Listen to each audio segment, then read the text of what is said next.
My name is Emma. And I'm Kelly. And this is Fanimated, an animation fan podcast where we get a chance to geek out about our favorite animated media. And Emma just pulled us into the episode because I was procrastinating starting. You're welcome. I've always wanted to do that. I'm glad to make your dreams come true, Emma. Thank you. We are here to talk about From Up on Poppy Hill, the Studio Ghibli film that just touches our hearts and makes us all warm and fuzzy on the inside. All the heartstrings. A beautiful melody it is. And it's one we've been wanting to talk about for a really long time. So first and foremost, I have to thank the patrons for voting on today's episode topic. You can become a patron by going to patreon.com/Fanimated.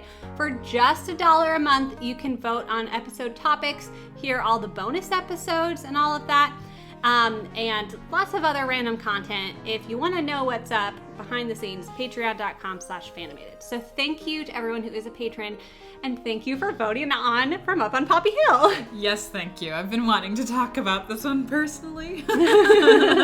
What? You? An anime romance? Oh, what? Me? Crazy. Crazy. This is, again, Studio Ghibli. It came out in 2011. Okay. I think I watched it maybe in 2012 or 2013. It was a couple years after it came out. So this is like, for me, I just want to preface, this was my Your Name before Your Name. Makes total sense. And we'll definitely get into that in a bit. But I also want to preface that a lot of people don't like this film. Boo. No, I'm just kidding. You are welcome to have your opinions. But on Fanimated, we talk about our favorites. And so I am so looking forward to just being able to, with you, Emma, just like defend our love of this film. And like, y'all, I did an episode with Banter I Hardly Know Her. Shout out to Banter I Hardly Know Her. Go listen to that podcast. Super fun. And my first episode with them, we talked about like the best Studio Ghibli films for beginners. And I said From Up on Poppy Hill for the reasons of like, it's one of my favorites and it's charming and it's like, I feel like it's easier to get into than some of the crazy fantasy because it is like a real world setting.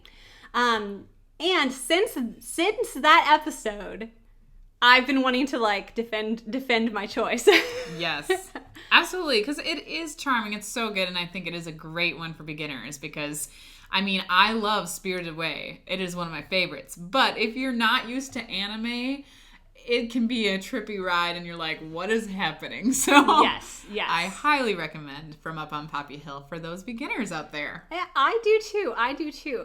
So diving into it, spoiler warning, because we're about to get into all the details per usual, and there are a lot of details. So yes. Basic overview, plot synopsis. We are in 1963 Japan, just before the Tokyo Olympics, okay? All of Tokyo is getting ready for the Olympics, just making things new and impressive and great for the Olympics. And like Japan in general is a very utilitarian society in which if something isn't serving a purpose, they're going to get rid of it, or if something else can serve this purpose better, they will replace it. That's just the way they are. It's efficient. And that is a big tie into this film because we have these high school students, Umi, Shun, and all of their friends who are trying to defend their clubhouse, the school's clubhouse, from getting demolished. Because the school board is about to put up a new building. And so it's a lot about the new and the old and the relationship between those two, the past and the future. And at the heart of it all is the relationship between Umi and Shun. And so, of course, it's a love story, and you just fall in love with these two. And of course, per anime romance movie, something tragic happens after the end of Act 1, and they can never be together. and so on and so forth. So that's, I would say, like the basic plot synopsis to get you started. Absolutely.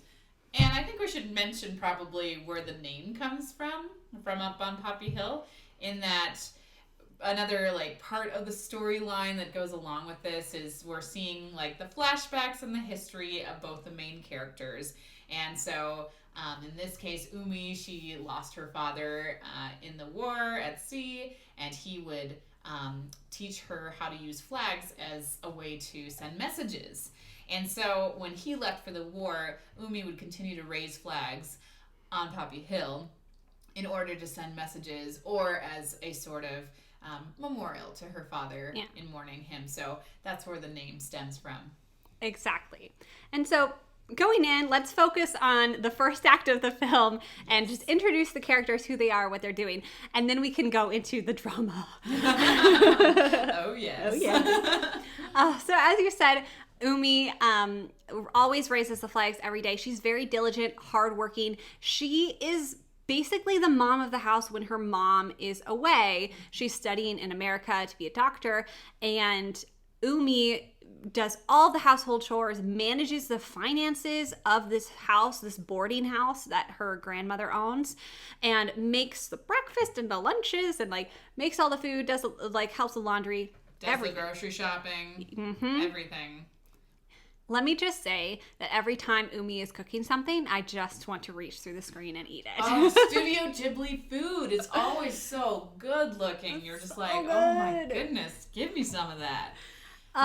And like this beginning section, like of introducing her, and like every time she's like off doing her things, like it just makes me so happy and content and warm and fuzzy, because it's just like her content little life of like working hard for her family, and she's like, she is never like boastful or bragging about it. She's just, I mean, she's such a role model. She really is. And I mean, sometimes I feel bad because she is taking a lot on her shoulders for being a high schooler.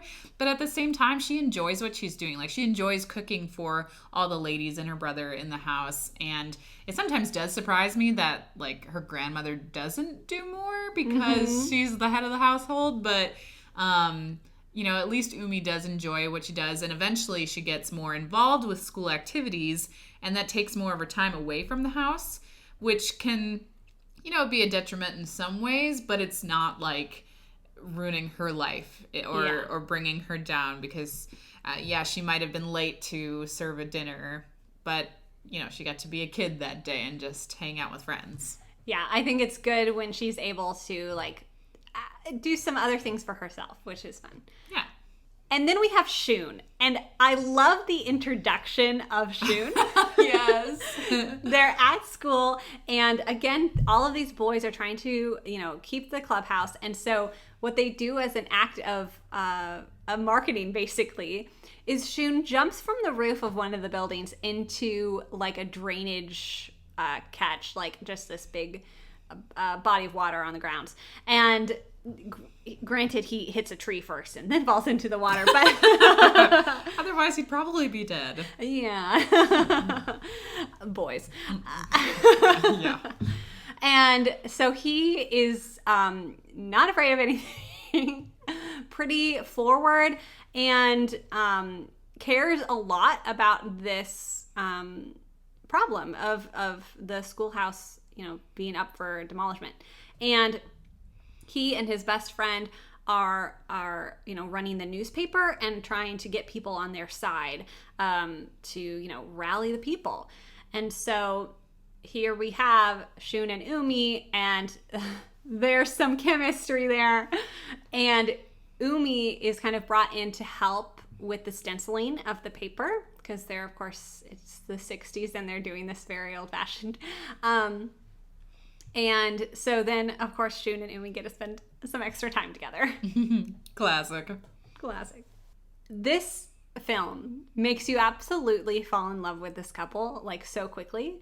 And that's part of what's so great about it, is just like they're so naturally getting closer together, and like they're so pure and innocent, like these high school kids that are just like, you know, falling in love and being cute. And then, you know, the thing happens, and then it all comes tumbling down.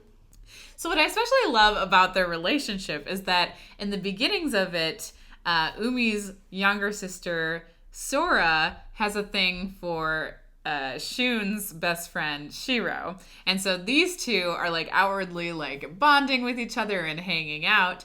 And then we've got Shun and Umi who are more practical. And they're like, let's do this work that has to get done for the paper. We're going to work on these stencils. And it just so happens that we spend all this time together. And then through the practicality of things, you're like, aw, look at those two falling in love. They're just not talking about it. They're much more practical. And Umi's sister is much more of a flirt. Yeah. Yes. In a cute way. Oh, in the best way. Yes. So yes, there is that like contrast, which is really cute and fun to watch as well. Yes, because Umi, and of course, it's a Japanese romance anime. She gets a ride from him on his little bicycle. Of course. Down the hill, and I'm like, part of me is like, that's so romantic, oh my gosh. Then the other part of me is like, that looks like the most uncomfortable thing I've ever seen. Yeah, I remember when you said that during the movie, and I was like, yeah, that's such a Kelly thing to say. Practicality. It counts. So as we're going along in the story, if we hadn't mentioned already, the clubhouse is all boys. Yes. And they're trying to save this place and keep it from being torn down. But here's the thing. The place is a total wreck. Oh, it's disgusting. It's disgusting. It is just... Hasn't been cleaned in decades. Hasn't been clean. It needs a lot of work. And so Umi takes it upon her to get her girlfriends and other volunteers to clean this place up, because now she's also passionate about saving the place. Mm-hmm. And so she rallies her friends, and then the boys and girls work together. What I forgot about when rewatching this movie with you is that it's just so funny. Like, this is a comedic film. I forgot how much humor is in this movie. And that is definitely a huge part of it. It's just like all of these girls coming in to teach the boys how to like restore this house. Like, yeah.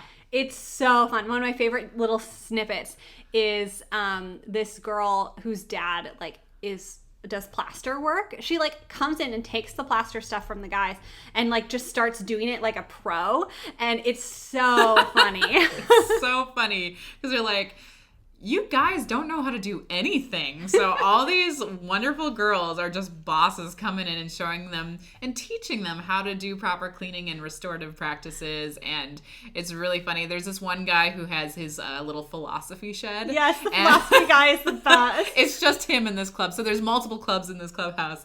And for him, it's just him in his shack thinking his thoughts. And so they eventually have to move it, which is depressing for him at first. But then they like decorate it all pink and everything. It's adorable. Oh, it's so cute. It's so cute. It's like all these little things happening in the background that you follow along that also have their own like payoffs. That is just so satisfying to watch. Yeah, it's so satisfying because everybody's coming together and working together for something that they all believe in. And that's, come on, that's just so magical to watch. It's so good. It's so good.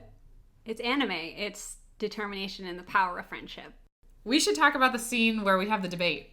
Yes, okay, the debate is one of the best scenes. And before we even get to the debate, there's this really cute part where Umi is like heading home. She goes to get the fish. She's talking to the fish guy, and then she finally goes, wait, no, I'll come back later, and like runs back because she wants to see the debate because Shun is there. Mm-hmm. I see you, Umi. And so in this debate, it's basically all of the boys of the school debating whether or not to keep the clubhouse. And it's just people yelling over the speaker and yelling at each other. And it's crazy, it's chaos, and Umi is off to the side like, where am I?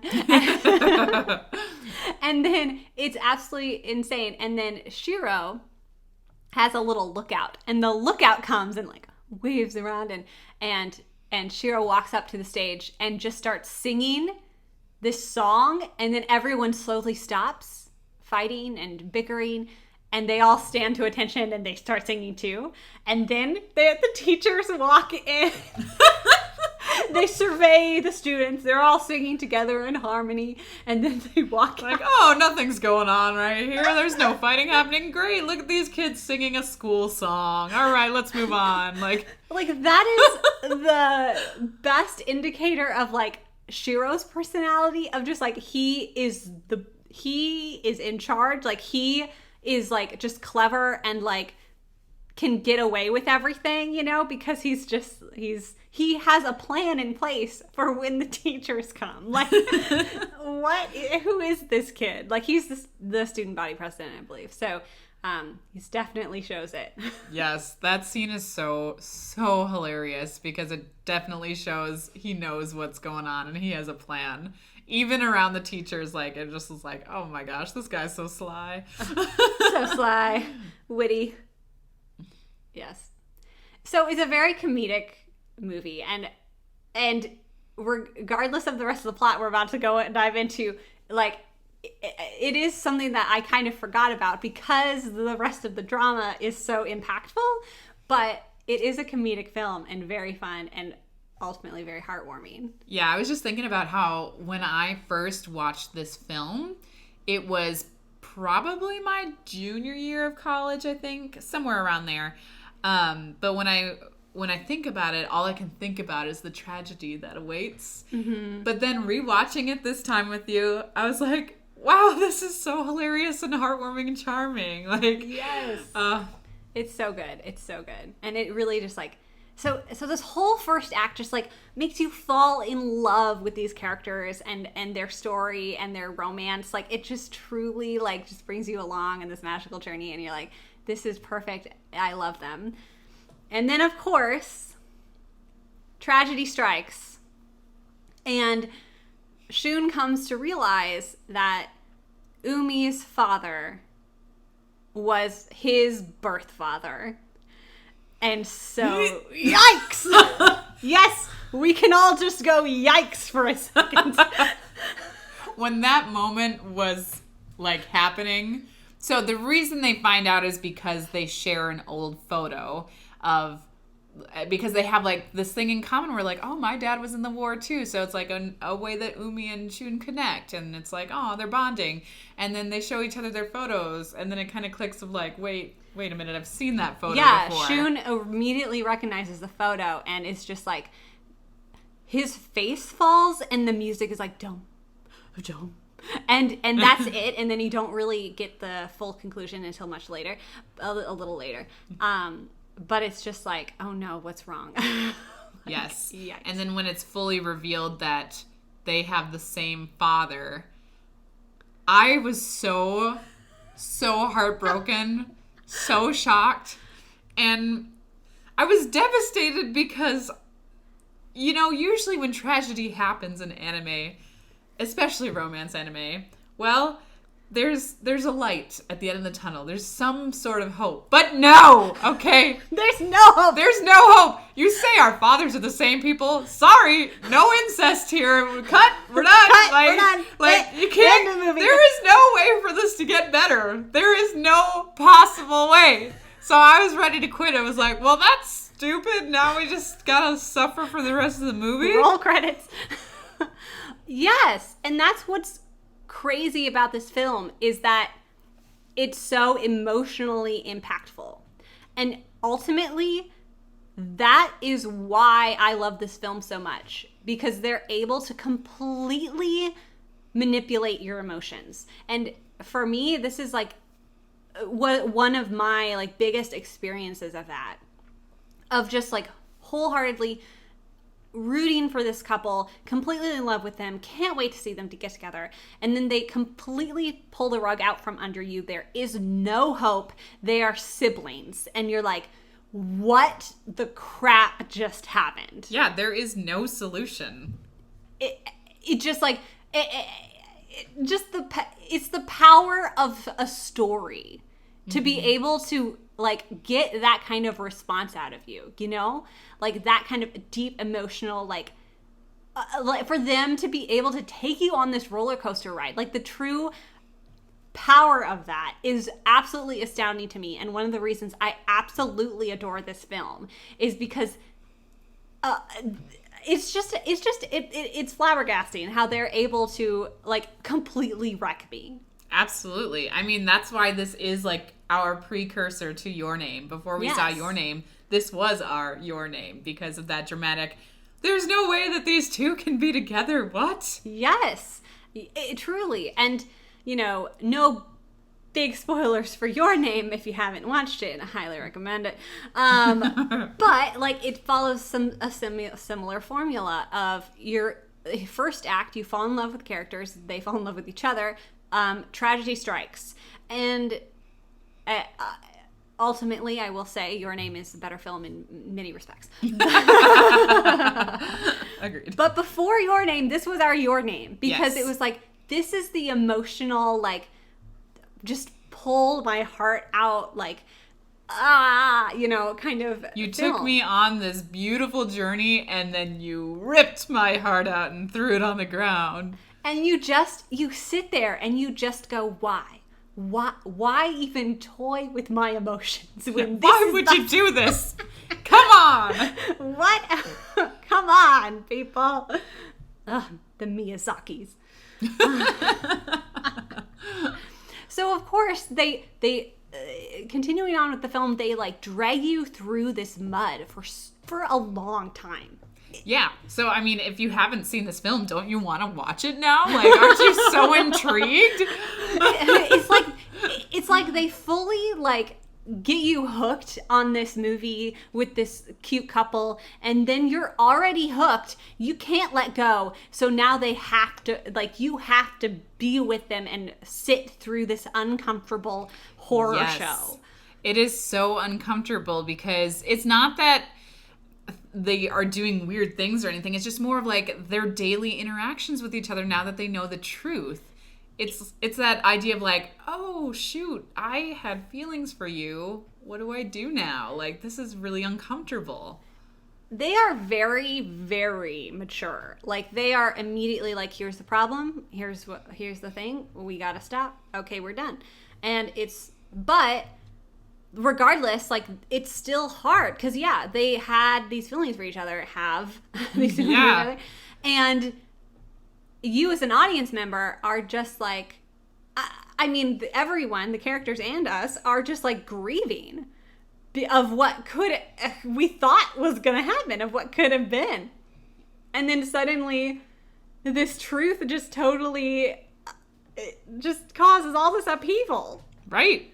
I mean, you're like, oh, that's weird. They can't have feelings for each other, but it's like they didn't know. They had no way of knowing. And like, what I think is kind of impressive is that they, in that moment, shared that they do have feelings for each other, which that's pretty bold for high schoolers. But but then to be so mature and say, well, we kind of have to just move on because, and no way of going up from here. What really struck me this time is like the horrible feeling that Umi has to this whole thing of like, they have these feelings and now they have to get rid of them. They don't know what to do with them. And then they also only have each other to talk to about it. Yes. Because they're the only ones in on the know. Right. And so what really struck me this time watching it is Umi's mom finally comes home. And Umi runs to her and like asks her about Shun. And, you know, we get the story. Like, Umi just absolutely starts sobbing. This is like very traditional. Umi is very reserved. We haven't seen her have any sort of outburst of emotion like this. And then it's like it was all pent up, and then she finally was able to talk to her mom about it and then cry. Yeah, I mean, can you blame her? She holds so much on her shoulders, like with taking care of the household and now like being a big leader in getting the clubhouse cleaned up and learning how to have friends, like, and be a high schooler, be a kid, you know? She's got all these things piled on her shoulders and no one to process with it, that when her mom is finally around, like, it all floods out. Yes. Been there. Thank you for our mothers. But yeah, it's like, and of course this is the turning point as well into hearing more of the story, because now we have Umi's mom who can give more insight into what's going on. It's really quite great and interesting and sad. Is just like, okay, Japan went through World War II, so much death and destruction on Japanese soil. Then they go into the Korean Wars, more horribleness. Basically, what they're showing is this part of Japanese history in which there were a lot of people just didn't have families anymore, like didn't have a lot of close relations. So here is Umi's dad, who has several, like a couple, two very, very close friends, one of which has died, and his wife gives birth to a son. The wife dies at the hospital, and there's no other family members to take this baby. And so, you know, Emma, you're like one of my best friends. If there was no other place for your baby to go, I would take them immediately. You know, like... Thank you. Wow. But, like, you know, it's that deep, like, yeah. I'm not going to let this kid go to an orphanage, is what the dad said. Yeah. And so, takes him home, but they're struggling too. Like, you know, his wife is pregnant. They barely have enough as it is. She's going through school, all of this stuff. And so, he takes the baby to another friend. But he did technically adopt the child before bringing him to the other family. And, of course, the baby is Shun. Yes. So, all that to say, like, it looks like he is Umi's dad's son because the records are showing that he adopted him, not because it's his son, right. biologically. So... that's how that happened. Yeah. And then you're like, oh, thank God. Oh, man. When that truth was revealed, we were all, like, sobbing from relief. Because, like, oh, my gosh. You're like, there was no way that this could get better. No way. But somehow it did. Like, I mean, you're holding your breath this entire time. Like, Are we seriously here right now? Are we in this space where we're watching a brother and sister be in love right now? Like, what is happening? Y'all should see Kelly right now. She's just like looking off in all directions and waving her hands. It's great. But it's so true. It's so, again, they're able to completely, like, in the most precise way, take your emotions to 0 to 100 in like 2 seconds. And it just blows my mind how they're able to do that. That is impressive storytelling right there, for you to be captured and to be pulled along on this journey, as crazy as it is. And maybe it's just because Emma and I have a good way to suspend our disbelief, and we just like fall in, and we're all in every time. But like for us, man, it's wild. So wild. And so then again, like at the very end, of course, it's an anime romance. There has to be a dramatic running scene. Of course. How could you not have it? That's how it goes. And the last friend of the three friends, including Umi's dad and Shun's actual biological father, there's this other guy who did survive. And he is now a captain of a ship. They're like, he's at the harbor. He's at the harbor for like 30 more minutes. You have to run. And so, of course, they do, and it's cute. And he, confirms that, yeah, you are the children of these two separate men. And what he says I love so much is he's just like, I see you and I see the legacy of these men in you.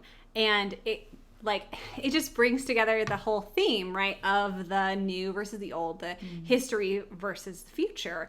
And like, because like Shun's argument again to keep the clubhouse is like, if you don't know your history, how can you keep going forward?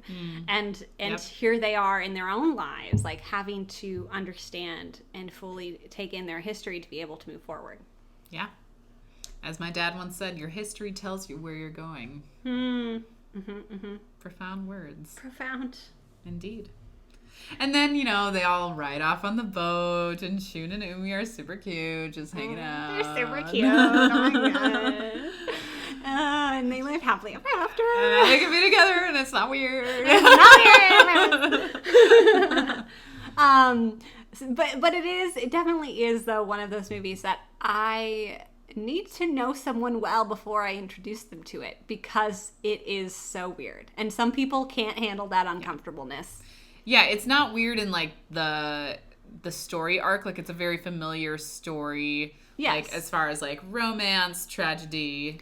Yay, it is the same plot formula of every single anime romance movie you've ever seen. Right. It's just that uncomfortability with the fact that these two people could be siblings. It's uncomfortable. It is. And you're supposed to feel that way. That's the thing. Yes.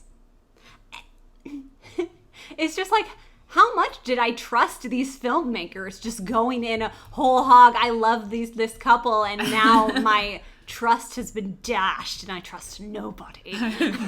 Never again. Will not pull me down this rabbit hole. This will not be another From Up on Poppy Hill. I think what's also super cute is also in the end scenes. So we have the reference of Umi raising the flags every day. Yeah. And at the end, she has someone responding to her messages, and that happens to be Shun. Oh my gosh, on the boat, just responding to her messages with flags. Super cute. Oh my gosh, it's so cute. And like for her, like she was like always raising the flags, like trying to bring him home. And then she says like, oh, Dad couldn't come back, but he sent you instead. And I was like, fell apart. Stop it. And it makes it so special because both of their dads were friends.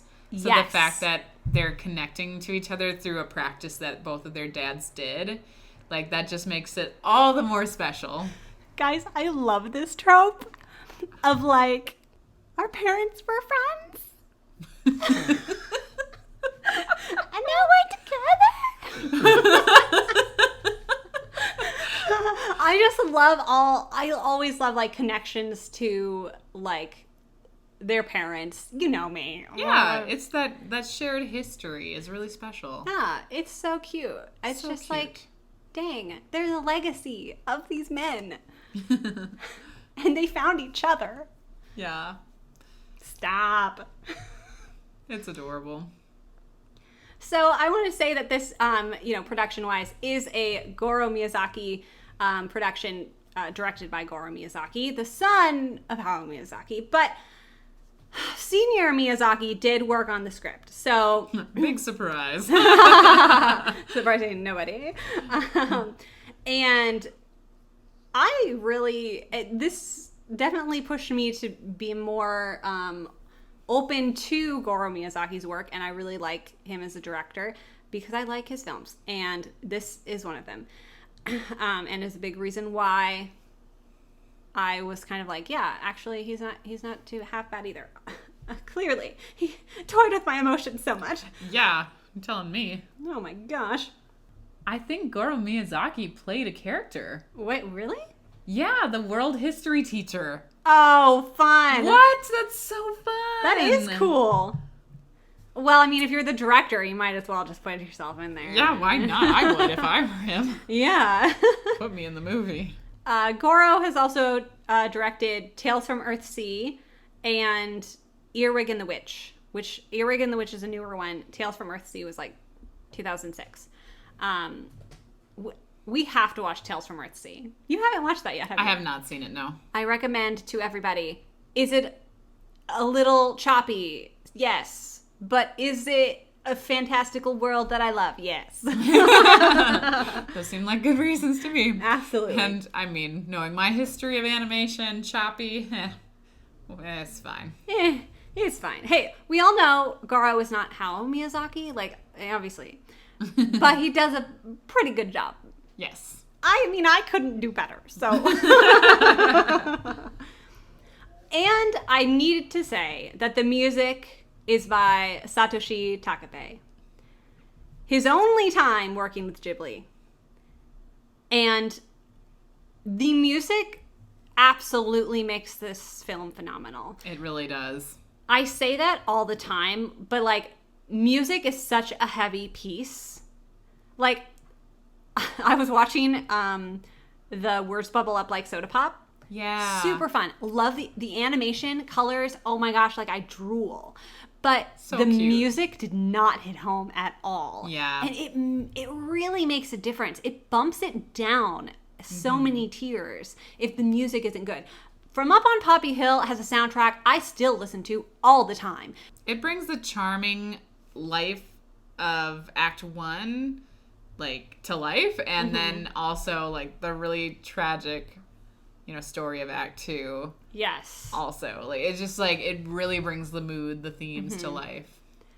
Absolutely. So honestly, you can't have a good film work without good music. Because that's part of the experience. Like I I've been reading more manga recently, and that's the difference for me, right? I'm reading The Promised Neverland, and the artwork is fantastic. The story is amazing.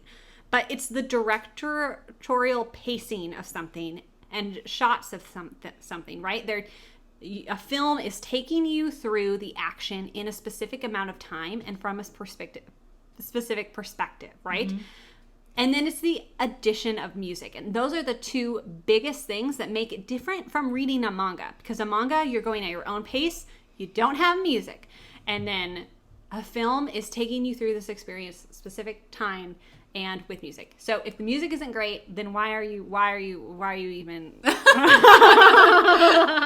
Yeah, I mean that's a huge part of why we love Your Name and Weathering with You so much. Yes. Is because Radwimps is thebomb.com. Oh, their music is so incredible, and it's not just about good music, it's about creating music that makes the story come to life. How to Train Your Dragon, my other big example. Like John Powell is a genius, and that's almost like constantly playing in my car is the How to Train Your Dragon soundtrack. And that's what made it even better. Like, it's half the film is the music. So, and the sound direction. I don't want to take away from sound technicians and like sound effects and all of those things, because that is also part of the auditory experience, obviously, along with voice actors and everything else. But music. Music. Okay, how did someone describe this? And I don't remember who quoted it, but it's like a film, like the visuals tell you the plot and the music tells you what to feel. Yep. Yeah. Definitely. And so especially for a film like this, where it's so emotionally taxing, you gotta have good music to bring us along on that journey. And it delivers. It does indeed. And that's all I wanted to say. Is that how we end these? There's a couple of fun voice actors are in this show as well. So we watched the English dub, and I just thought it was funny that Jeff Dunham, the comedian, is in this cast. What? Who would have thought? Did not remember hearing him. Emily Osment is in it. Aubrey Plaza. Isabel Furman. Let's see who else we got in here. Jamie Lee Curtis. Best boy Anton. Yes. Anton's in Rest there. in peace. Anton, is it Yelchin? Yelchin. Yep, he's there too. He voices Jim Lake Jr. in Troll Hunters. At least the first part of it. Sure. He is Jim in my mind. Oh. This got really sad. Thank you for all the gifts you've given us while you were here. Yes. So I just thought it was fun picking out some of these voice actors. And yeah, Goro Miyazaki also threw himself in there, which I is love excellent. That. I love that so much. Oh, good stuff, good stuff. So we adore this film, so I hope that after listening to our commentary, you will think twice and maybe consider watching it. Yeah, I mean, we definitely spoiled it, but like, maybe you'd still have an emotional response. I mean, it's completely different watching it, like, falling in love with these characters and just seeing it all unfold. So I recommend it. It's a great one. Heartwarming, charming. It's lovely. The pain that you go through is worth it. It is worth it. And it creates a very unique experience and one that is hard to replicate. Your Name replicated it. I was like, but yes, for us, especially watching it for the first time from our limited anime perspectives, this really hit us home. And that's honestly, that's what this podcast is about. Like, what affected us, like what affects you, you know, like, and let me know what affected you. What's a film or TV show that, you know, hit you at the right time in the right space? Because that's ultimately what it's all about usually. Yeah. Sometimes it might not even be the quality of the film. It's more of like, where were you in that season of life? And what is it speaking to you? Exactly. Huge impact. You can email us at fanimatedpodcast@gmail.com. You can reach out to us on YouTube, Facebook, Instagram at Fanimated Podcast. I'm on Twitter too, sort of. Again, thank you again to the patrons. Patreon.com/Fanimated for all the goodies there. Honestly, this podcast would not at all exist without them. So thank you, thank you, thank you. Thank you. Making and uploading podcast is not free. We are on a loose schedule for the rest of the year. Indeed. I was also struggling to figure out what to say, so I was like, it's just an up in the air kind of life. Yeah. But we will be back when we can with more episodes. And thank you for listening. Yes, thank you for listening. So as always, stay tuned and stay animated.